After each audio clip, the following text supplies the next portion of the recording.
everyone. I'm thrilled to be chatting here on screen with a longtime colleague, Dr. Philip Friedman, who is absolutely, we were just saying off air, has been at the cutting edge of the fourth wave of therapy for decades, many decades. By just brief way of introduction, and Philip's details are all below. Philip is a licensed psychologist and director of the Foundation for Wellbeing in Pennsylvania in the US. He's the author of The Forgiveness Solution and the Creating Wellbeing book, as well as the Friedman Assessment Scales on Wellbeing. And I'm going to actually give you the links for those below. Phil's also been an adjunct professor, you may currently still be that, Sophia University, and has been trained and using what we call the fourth wave therapies for many, many decades. These include EFT, accelerated resolution therapy, of course, CBT, EMDR, hypnosis, and many other things. And I am going to have a chat to Philip today about all of this and more. So Philip, welcome to the podcast and thank you for your time today. Oh, sure. Thank you, Peter. I've been looking forward to it for a while now. This is it's such an exciting place to be in the current time, using lots of these techniques and things with clients because we see such positive change. But when did the journey start for you? Like you've been leading many of the field, not only in developing assessment tools in this space, particularly around forgiveness and well-being, but when did you start looking for things outside maybe cognitive or talk therapies? Well, I came to Philadelphia in 1968 on a postdoctoral fellowship to study with Lazarus and Wolpe in cognitive behavior and behavior therapy. Believe it or not, back then they were on the fringe. Can you believe that? I can't believe that, and I hold hope for EFT. Because, they were fighting the establishment, which at the time was psychodynamic and psychoanalytic therapy. So I came here to study with both of them, only to discover that they were feuding intensely. I like to say they made Freud and Jung look like they were lovers. That's how intense. So I got a quick learning that things are not always the way they appear, So, and in fact, after 3 months, I was forced to choose. Can you believe that? Choose between the two of them. Now, I chose Lazarus because he was much more out on the cutting edge of things at the time.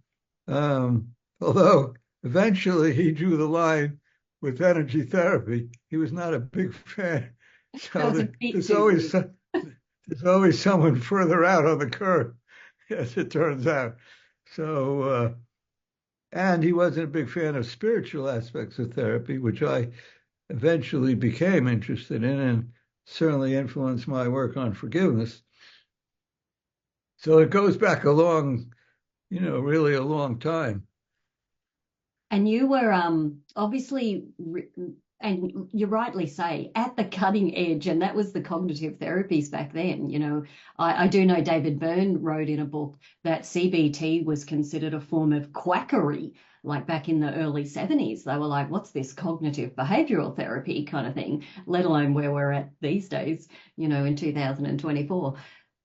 But where was the journey for you from then, I guess, into energy psychology or even spirituality techniques? Because was it EFT came along first for you or some other form? No. That didn't come across first. It was 1977 that I got involved in a bunch of spiritual things, A Course in Miracles and City Yoga, and they changed my perspective on things quite a bit and led to it entered to my interest in well-being and forgiveness. And I think indirectly led to my interest in assessment. Strangely enough, doesn't sound like it. I mean, I've always been, after X number of years studying something, I've always gotten restless for something else. Doesn't matter how effective it is, I get restless. My curiosity says, you need to move on. Well, not abandon what you've been doing, but explore something new. Like we've both been exploring accelerated resolution therapy. It wasn't that we weren't getting good results. It with what we were doing. It's just if there's a new kid on the block, I want to find out what it has to offer. And after Yeah, a I'm period with of, you. Yeah. I didn't, that was in 77. It wasn't until, I think, 77. It wasn't really until 95 when I took a seminar with Fred Gallo on tapping, really. So that was already, what is that, 18 years later after my involvement with forgiveness. I got really into that. Well, I'm still into that. So, it's sort of like one thing leads to another, but I always think it is, you're standing on the shoulders of giants, so to speak. It's not like I've learned something new and discard just because I learned ART. It's not like I'm going to give up tapping and energy therapy. No way. I'm just going to practice that in addition to what I'm doing. Yeah, and like you and I chatted via email for many years now, just about how lots of these modalities can blend together. And even though they might distinctly have their own protocol, like ART or even EFT, the combination sometimes of those together for a client just adds another option, doesn't it? It adds another option to the client, but it also adds another option to me as a therapist because I like to be doing something new every so often. So, and who knows how much that's affecting the therapy is my enthusiasm for something new. You know, actually, I was thinking 1993 is when I developed my first scale, and that was the Friedman well-being scale. See, so that came before energy therapy or tapping. But, I've been able to use that, plus all the other subsequent ones, to measure and assess change irrespective of what tool or technique I'm using. Hmm. That also gives me a good sense of are things working, because by now I'm pretty familiar with the change curve, and you can see pretty, within 5 sessions, is this working? So all that was developing in the 90s, really. A lot of things happened in the 90s, for me Yeah. anyway. It seemed to be a shift in time, I think, just at a therapy level, if you look back historically as well, with, even thought field therapy coming into EFT to other kind of modalities. And all the assessment tools you're mentioning, we're going to make sure there's links below so people can absolutely use those assessment measures. Because you're right, how do we know change is happening unless we're asking those questions of the client? And is it independent of maybe the therapy technique that's being used or the therapist's warmth and relationship? Is change happening? But what is it that you think might be contributing maybe at a body or a somatic level for these clients when we're using tools or modalities that seem to be, I guess, more embracing of the mind body space rather than just talking about it? Well, one thing, well, the tapping therapies are working specifically on somatic issues, when you're tapping on the body. And then, of course, accelerated resolution therapy works a lot with sensations and feelings. But, way back in the days when I came here to study with Lazarus, Lazarus had this model. What did he call it? The basic ID model: behavior, affect, sensations, imagery, BASIC, Mhm. cognitions. So he already was focused in on bodily and non-bodily things. And he said everybody had a different firing hierarchy. One person might be an affect person, followed by cognition, followed by sensations. Someone else might be completely the opposite. And so I was attuned to those different levels early on, actually, even as I was exploring these other things, and the body was just part of that. I mean, you can't really, and I was into yoga early on. You can't be into yoga and not be interested in the body, Mm. breathing and the body and all the different contortions of yoga, so to speak. So, it's true that there's with the cognitive therapy. By the way, I came to Philadelphia. Well, Burns and Beck are both from Philadelphia. They're still in Philadelphia. So they always had a strong emphasis. Of course, that was cognitive. Oh, it's another thing. Way back in the beginning, I was on was it a postdoc? Maybe, I don't know. Anyway, there was Albert Peso was a psychoenergetic therapist. He used to be a dancer and he developed psychoenergetic, and he happened to run seminars in the facility that I worked in, see. And I took some of those, and that was all body, and it was very powerful, I thought. It was hard, it was kind of a group thing, so it was hard to introduce it directly sometimes into client, but it taught me early on the power of the body. And it has a lot to do with psychodrama and coming from the body point of view. So, I was open to a lot of things and I never gave up on something. Um, Yeah, I and it just sounds took like it. being that open, Philip, has been the thing that's brought so many things your way. Exactly. And I haven't even mentioned the fact the first 10 years of my career, I was director of training in marital and family therapy. So early on, in addition to all the things we're talking about, was the whole idea of systematic interactions in relationships was, and I studied with a couple of the pioneers in marital and family therapy. See, so I haven't really given up on that. It's just that in private practice, it's harder to do it than it is if you're working in an institution. But I had that background early on, and I was doing a lot of that for a long time. So there's just been so many things out there, you know. And if you're curious, I say curiosity has driven me.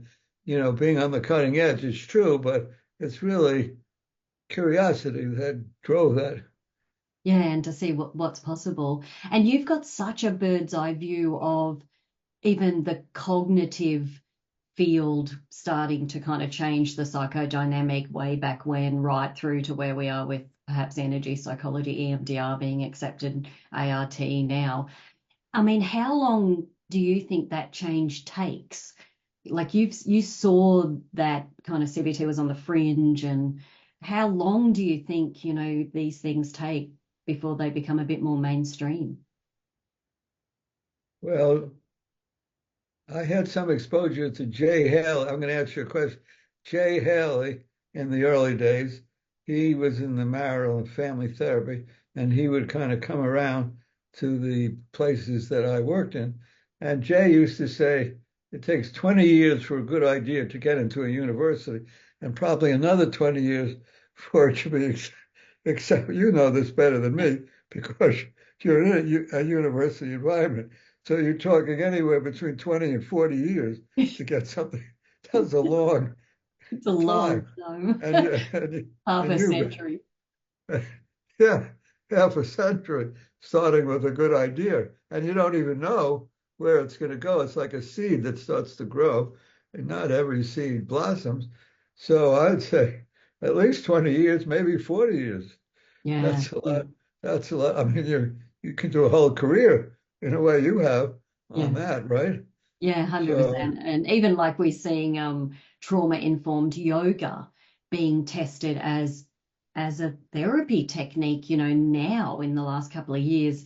And you were talking about being exposed to yoga, and we know how long yoga's been around, but now being tested as some sort of therapy modality and movement and counseling alongside it. So yeah, it is. Yeah, look, in medicine they say 17 to 20 years. Look, it probably is more than that, and maybe only 20% crossover into that kind of and make. I used to take my son when he was young to these yogic ashrams or places like that and introduce him to things, and he would say, "Dad, this stuff is so far out." But 20 years later, he said, "Dad, all that stuff that was far out, it's gone all mainstream." mainstream now. Yes, it's this. It's just So with you have to have a everything. lot of patience and persistence, Yeah, So, yeah, by the way, I wasn't a big fan of it. I took EMDR and TFT, EFT, both in the middle 90s, and I was actually not a big EMDR fan for two reasons. One is, you learn something new and then you go out and practice it. If you get good results right away, then you're a fan. But if for some reason you don't, you maybe, for whatever reason, you don't, then you can lose enthusiasm. And all of this moving in the arm back and forth, it killed my shoulders, see. yeah, yeah. So I lost interest in EMDR and the bilateral eye stimulation that we have in ART until, for some reason, in the last few years, there are similarities between EMDR, obviously, and accelerated resolution therapy, but it doesn't seem to mind me. Why? Where is my little? I'm, lo- Have you I'm got a looking chart for. that you use? I'm looking for it. Maybe because my trainer, Yeah. unlike yours, oh, so she gave me this this little instrument Yes. Yeah. The that was so much better than just pen. doing it with my hand. And Mm. what is this? It costs less than $1. But for some reason, well, the other reason, of course, is I'm doing it on the tube here or on Yeah. the computer. Yeah.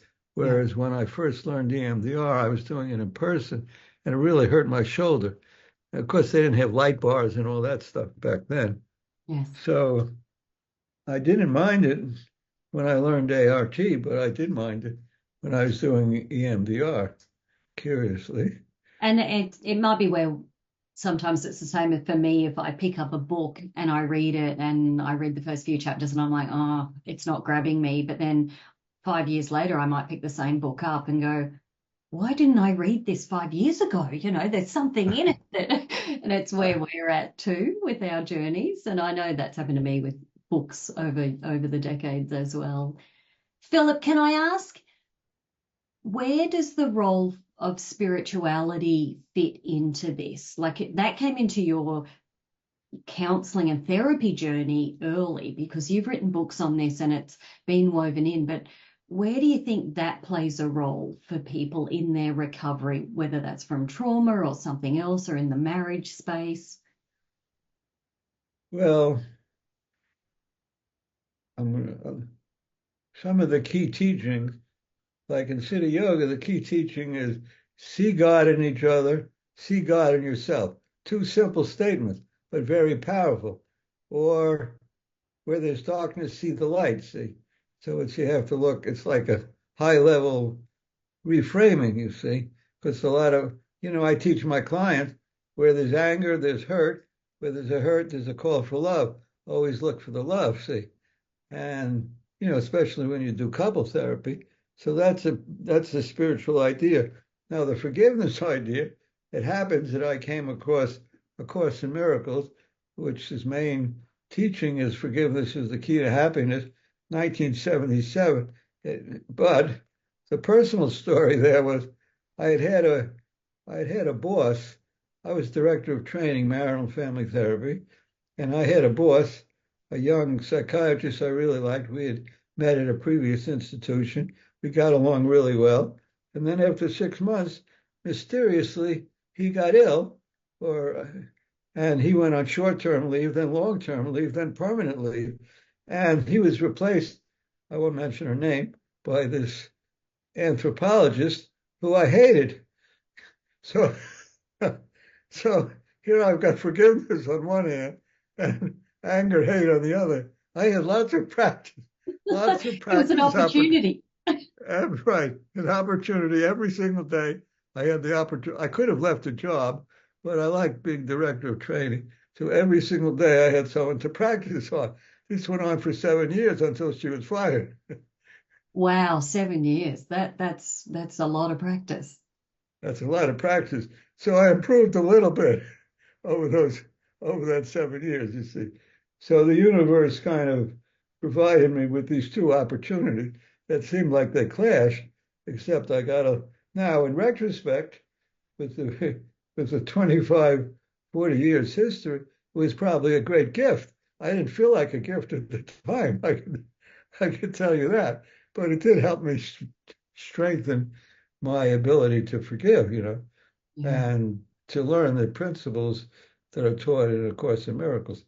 So, now how did I even get into that? Let's see, that was 77. But earlier than that, oh, I guess in the early 70s, I had some stressful life experiences that became kind of mystical. And the mystical part opened me up to a whole different dimension of life. That's what led me to, that was actually in 72. So it led me to these other experiences in 77. So there's constant interweave between the personal and the professional, I would say, for me, and probably for most people. Yeah. So it's not like it's separate. It's like something happens personally, then you transpose it into something professionally, and vice versa. Yeah. So that was 72. That was only, let's see, I did my postdoctoral fellowship in 69, so 72 was only a few years after that.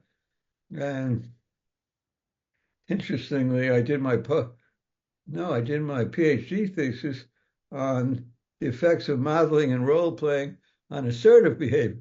So sometimes I like to say my whole journey, 50 years from assertiveness to forgiveness. Now I'm trying, now I'm trying to integrate it. Oh, but talk about integration. Um, I wrote my first article on, I wrote an article on integrative psychotherapy back in, I think it was in the 70s, see? And then I wrote some articles, integrative marital therapy, family therapy, et cetera, et cetera. So I think that was a result of these spiritual teachings, which were basically very integrative. You know, I mean, it just kind of seeped in, you might say, Yeah. and And the one thing that strikes me about lots of these modality and therapy choices, perhaps we might call them the fourth wave, is even though we might be working on the here and now issue or even, an event or a memory in the past, a byproduct does seem to occur, even if we're not looking for it, of self-compassion, forgiveness of, someone that might be a transgressor from that memory or event in the past. And even though we're not trying to get a client or a patient to that, lots of these modalities appear to end up in that, where someone might then declare at the end of a tapping session or an EMDR or an ART session, I've got a different perspective now. I might even feel sorry for that person. Is that, do you see that as that integration too, that we ultimately, when we might process and let go of distress or anger or trauma, we seem to somehow end up in this space? well, self-compassion is very big in the field, and justifiably because self-compassion has very strong correlates with all measures of happiness and well-being, for example. Um, and Yeah, and I think that's integrative. If you have more compassion for yourself, more forgiveness for yourself, you're going to be more compassionate and forgiving to other people and loving to other people. It's no coincidence. They say the highest teaching is love. In fact, I have a sign back here that says, teach only love, for that is what you are, see. So when you see someone new, like I have someone new that's probably coming into treatment, he's got the usual whole long story of grievances and grudges and anger and hurt and insecurity, the whole 9 yards. But from the perspective I've learned, that's just fear calling for love. See, it boils down, or lack of self-compassion calling for compassion, that type of thing. So I think I've been able to zone in on a few key variables, and they just have implications for people's lives. And even, if you're working with one person, it has a ripple effect. Yeah. You know, because people come in and they said, well, I was telling my spouse, my kid, my in-laws about this. I gave them a copy of your book or whatever. It is a ripple effect. Yeah. And who knows how many people it has a ripple effect is. Yeah. Uh, It's that true freedom, isn't it? And paying it forward almost. Phil, this is pure curiosity on my behalf. I know you've recently trained in accelerated resolution therapy, and you and I have been chatting about that because we've done the same here in Australia. Is there something else on your radar at the moment? Are you curious about anything out there that you might have heard about or that you're exploring? well, yes, but maybe not what you would think, because I sent you some material on the Friedman legacy scale. See, Yeah. now this is an interesting story. About 2016, I had this young, very aggressive lawyer that I liked. And at the end of the session, one day she says, I remember it was September of 2016 because I was about to turn 75. So she says to me, can I ask you a question, Dr. Friedman? I said, sure, not knowing what was coming, of course. So she said, what would you like people to say about you after you've died? It's a bit That caught my that, that caught my attention. No one had ever asked me that question before. So I said, I don't know, but I'm going to try to find out because I had the 75th birthday party coming up at my place. So I constructed a series of questions. I actually had my sister, who was there, pass out 5 by 8 cards. Please write down. I figured at my memorial service, people were not going to say negative things about me, I hope. So I said, please write down the 5 most positive things you'd say about Phil after he died. See, this is what the question was. See, so I got 68 different adjectives, basically. You see, so being who I am, I then constructed a scale that I called the legacy scale. At Yes. first, I still have those cards, believe it or not. I Wow. still have those cards, but I constructed the scale and then I gave it to all my clients, you see. And then I got all this feedback. Uh, and then I gave it again in 2018. And I was taking this course recently, and the instructors gave a similar assignment. What would you like people to say about you if you died 3 years from now? So I looked to see if I still had this legacy scale on my computer, which I did, and then I re-administered it. Now, how does that relate? Because, we talk a lot about all these techniques and tools, but this is not a technique or tool device. It's basically what do people think about you, see? Now, I don't think what I'm going to say next, I don't believe that this finding showed up then, or at least I didn't notice it. But I'm semi-retired, so I only have 9 clients. So I gave it to all 9 clients, and all of the females outscored all of the males. Wow. Wow. That that caught my that caught my attention. I wasn't trying to do anything differently, Yeah. but Something I'm different. doing all of the interventions that I'm used to, having them read my book, blah, blah, blah. But they filled out these 60 adjectives, and I added up the scores, and lo and behold, there was no overlap. See, now that got my attention. Yeah. Now, in general, the scores were high. I shouldn't say, it wasn't like I had low scores. They all were generally pretty high. But why would the females all score higher than males? I suppose the reasonable hypothesis is at some level I related better or differently to the females than the males. So it makes you wonder how much does the personality or the Mm. relational style of the therapist, no matter what technique you're doing, you know, ART, tapping therapy, this or that. Another thing is a little aside that I've discovered. You think that let's say tapping's your favorite therapy. So you think, oh, all my clients are going to think more highly of tapping therapy than, say, guided imagery. That's been around a long time. See, but it doesn't, or writing essays or something else. So I discovered no, it wasn't. That wasn't true. That a lot of them like things differently than I thought they should like, and I get a lot of feedback on what people like. So right now I'm trying to tease out if there's any way to do it. How much does the approach, not the approach, the personality, the enthusiasm, the intention. Oh, by the way, one of the side effects of giving all these scales to clients, because I do digital assessment every single week, but I have high standards for myself and my clients, and I don't just like them to get up to the mean of a scale. I like them to go 10%, 20%, 30% above that. That's my goal. I don't tell them that, Yeah. but my goal is to jump the biggest bar you can, so to speak. So that's consciousness in the back of my mind. And Mm. with weekly digital assessments, I can see how close I am to that, or they are really, but it's reflecting the work that I'm doing with them.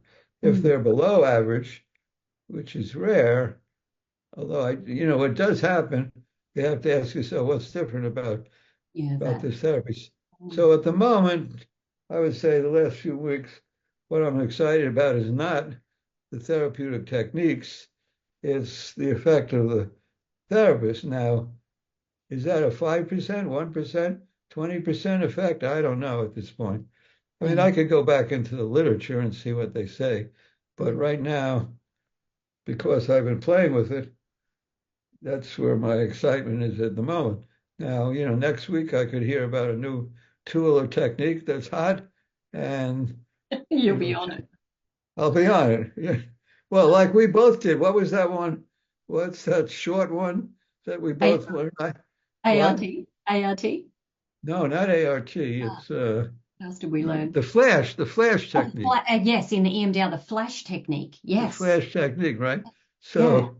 So that, you know, that kind of startled me. Yeah. And Yeah. one of the things that startles me about the flash technique is how incredibly positive it is right from the start. Yes. It Yes. makes you wonder whether you have to focus on anything negative at all. Yeah, and Because, because it works, it seems to get that reduction. And I'll put a link below if anyone's like, what's the flash technique? I'll make sure the link is there for the training. You're right. You don't even have to process the actual trauma in that particular technique. It's all about a counter positive imagery or sensation state that's being held at the same time. So you're right. Do we need to actually unpack and process? and that kind of leads into the discussion of what I've been saying lately in my articles is the key variable is cognitive affective balance. See, usually you focus on the negative, you try to erase that, you hope that the positive surfaces. But in the flash technique, you pretty much ignore, not 100%, but you ignore a lot of the negativity. You just go for high level positive affect. And surprisingly, it seems to work. Now, if you're going to measure that, cognitive affective balance basically says positive cognitions minus negative cognition, or positive affect minus negative affect. And when therapy is working, you get a fairly rapid shift. Now, and this is, we've been focusing on SUDS, subjective units of distress. That's about the negative aspects decreasing, 0 to 10. But, and that measure came from Wolpe, really. Yeah, Now, I was back in I the was 60s. around. Yeah, What? back in the Yeah, 60s. Yeah. right. A long time ago, 60 years ago. So Wolpe was using that. Lazarus picked up on it. And, we've been using it in energy therapy or tapping therapies for the last 60 years. Doesn't get enough, they don't get enough credit. But the truth is, that's the in-session measure anyway, right? Yeah. Yeah. So I've come recently to say, okay, what's your CAB score? See, 0 to 10, what's your CAB score? Now it doesn't sound like it's a big difference, but I've also been using the life balance scale, um, X number of years ago, not that long ago, really, I was looking over, at the end of treatment, I have everybody fill out a termination essay and basically three questions. What was troubling you? What brought you in for therapy? Question one. Question three, what positive changes took place? I elaborate. And question two, what did you find most helpful and benefit during the course of therapy? So this is like they do in the second to last session. See, we go over. But one day I was looking over them on the computer and I started printing them out and started underlining what did clients actually say, not what we clinicians think is important. What did they actually say? So I had, I don't know, I'm going to guess 20 that I printed out and I underlined what they said. See, so I got, was it 25 or 50? Maybe it was 50 different statements. It was some number, I can't remember. And of course, in my typical style, I created a questionnaire about it. So then I had a colleague in Texas who's a real researcher like you are, but more on personality variables and spiritual variables. I asked him if he would give my newfound questionnaire, actually three of them, to a large number of people as part of a larger study he was doing. So knock on wood, he agreed to it. So we got norms on like 2,500 people, see? And then I have another colleague who's also, I know both of these colleagues from my forgiveness work, but they're more researchers and teachers. They're not clinicians. But this other colleague is a super expert on statistics. So I asked him if he would do a factor analysis of these 2,500 people, and we narrowed that scale down to, I think, 12 items, see, with a few factors. And now I had this really empirically derived scale. So I use that along with the cognitive affective balance scale and this scale because it's very empirically derived, you see. Now, a lot of the items you wouldn't be surprised at, but maybe the emphasis on what people say shows up in the scale. So again, it's following your curiosity. Then you have to network with people who have skills that you don't. That's another thing, of course. Network with people who have skills that you don't have. Like I'm sure all the brain stuff you do, you have to develop relationships with those people, et cetera, right? Yeah, and it is how you spread the word. Like even the neurologist who analysed our functional MRI scans for the EFT trial said, what intervention did you do on these patients? Because he's looking at 6 weeks earlier and, then the post scans. So they're like, what did you do? There's such a difference. And that was the chronic pain research. So we get to share then in other fields what it is that we've done. So, Phil, this has been an incredible conversation, and I hope that anyone listening in goes and looks at the scales and the measures that you've developed. And I've got all the links below in the show notes, because that's legacy as well. That is something you've been contributing to the field, no matter what modality you might have been using. It's like, well, how can we really get the client's information back here? Not just what we think as a clinician. Did that work? Did I feel good after the session? What did they think? I love that termination essay. Might be something I suggest to my students that we're still teaching to become psychologists. That might be a really nice thing to do with them at the end of. It's actually quite fascinating. Actually, one other side thing, all through my book, there's a lot of exercises. I have clients do the exercises from 1, 2, or 3 chapters every week and write out their answers. Basically, they're journaling every single week. And then I have them read the answers at the beginning of the therapy session. So I didn't realize till it took quite a while how important the journaling factor was.